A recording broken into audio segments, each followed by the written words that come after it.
1.5 വർഷത്തിലധികമായി വാടക വീട്ടിൽ താമസിക്കുന്നു. ഇപ്പോൾ വീടായി. വീടായതിൽ സന്തോഷമുണ്ട്. ഞങ്ങൾക്ക് വലിയ സന്തോഷം തന്നെ. ഞാനും എൻ്റെ മോളെ കുട്ടിയും ഭർത്താവുമാണ് ഇരിക്കുന്നത്. ചെറിയ വീടാണ് കിട്ടിയാലും അത് മതി ഇപ്പോൾ തൽക്കാലത്തിൽ ഇരിക്കുന്നത്. ഇപ്പോൾ സർക്കാരിൻ്റെ ഇടപെടൽ നല്ല സന്തോഷമാണ്. സർക്കാരിൻ്റെ എല്ലാ ആനുകൂല്യങ്ങളും ഞങ്ങൾക്ക് കിട്ടുന്നുണ്ട്. കിട്ടിയതില്ല എന്ന് ഞങ്ങൾ പറയില്ല. ഈ ദിവസവും മാസവും വർഷവും തള്ളി നീക്കിയാൽ ഈ വേളയിൽ ഒരു വീട് കിട്ടിയാൽ വളരെയധികം സന്തോഷിക്കുന്നു.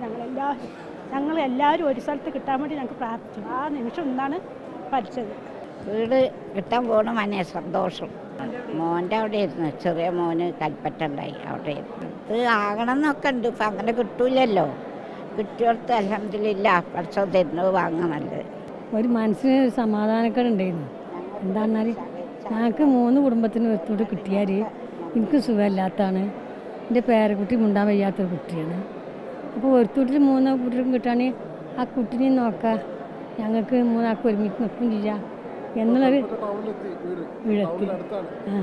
178 കുടുംബങ്ങളെ വീണ്ടും കാണാം. എല്ലാം പരിചയമുള്ള ആൾക്കാരാണ്. അവരെ മുഖം കാണുമ്പോൾ ഭയങ്കര സന്തോഷമുണ്ട്. എങ്കിലും മനസ്സിൽ നീറുന്ന കുറേ ഓർമ്മകളും സങ്കടവും ഉണ്ട്. അപ്പോൾ സന്തോഷമായി. ഇപ്പോൾ എല്ലാവരും ഒന്ന് കണ്ടപ്പോൾ സന്തോഷം. പിന്നെ അടുത്ത ഇതിൽ വരുമ്പോൾ എല്ലാവരും ഒരുമിച്ചാവുമല്ലോ. എന്ത് പറയുന്നത്, ഇപ്പോൾ നമുക്ക് 25-ാം തീയതി താക്കോല് തരുന്നവരന് വളരെയധികം സന്തോഷമുണ്ട്. ഇനി നറുക്കം എടുക്കാൻ വേണ്ടി കാത്തിരിക്കുകയാണ്. ഇനി 1.5 പള്ളിയാണല്ലോ. പള്ളി കഴിഞ്ഞിട്ട് എന്തായാലും തുടങ്ങുള്ളൂ. ചൂരൽമലയിലാണോ? ചൂരൽമല ടൗണിൽ തന്നെയാണ്. കുഴപ്പമില്ല, വേഗം ആവുമെന്ന് സർക്കാർ പറഞ്ഞിട്ടുണ്ടായല്ലോ. ആ ഒരു പ്രതീക്ഷ ഉണ്ടായിരുന്നു. അപ്പോൾ എല്ലാവർക്കും ഒത്തുകൂടാനും ഒരുമിച്ച് താമസിക്കാനായല്ലോ. എനിക്ക് ഇപ്പോൾ നല്ല സന്തോഷമാണ്. കാരണം വീട് കിട്ടിയല്ലോ. അപ്പോൾ എല്ലാം നഷ്ടപ്പെട്ട ഞങ്ങളെ സർക്കാർ ചേർത്ത് പിടിച്ച് എല്ലാവർക്കും നന്ദിയുണ്ട്. ഇപ്പോൾ പറയാനുള്ളത് ഭയങ്കര സന്തോഷമുണ്ട്. വീട് നമ്മളൊരു സ്വപ്നമല്ലേ, അപ്പോൾ നമുക്ക് ഒരു സന്തോഷമുണ്ട്.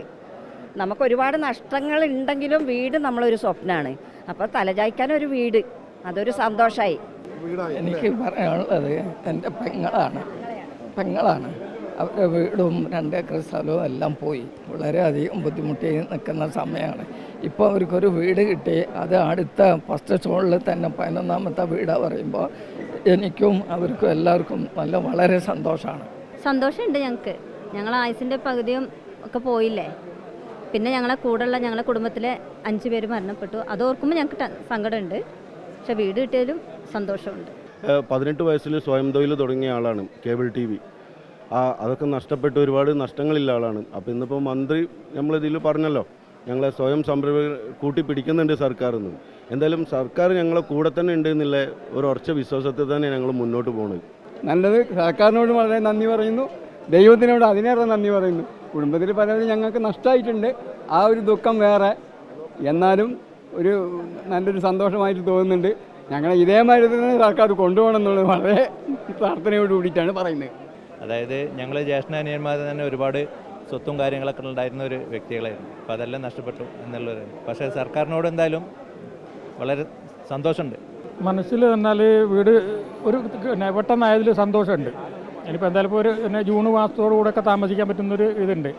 അത് പ്രതീക്ഷ എന്ന് പറഞ്ഞാൽ കാരണം ഇനിയിപ്പോൾ താമസിക്കും നമുക്ക് ഇപ്പോഴും വേണമെന്നൊന്നുമില്ല. നമുക്കിപ്പോൾ ഇതിനകത്ത് മാറി താമസിക്കുമ്പോഴേക്ക് ഒരു കട റൂമായി കിട്ടണം, അല്ലെങ്കിൽ നമ്മളെ ജീവിതം നമ്മൾ പട്ടിണിയായി പോകും.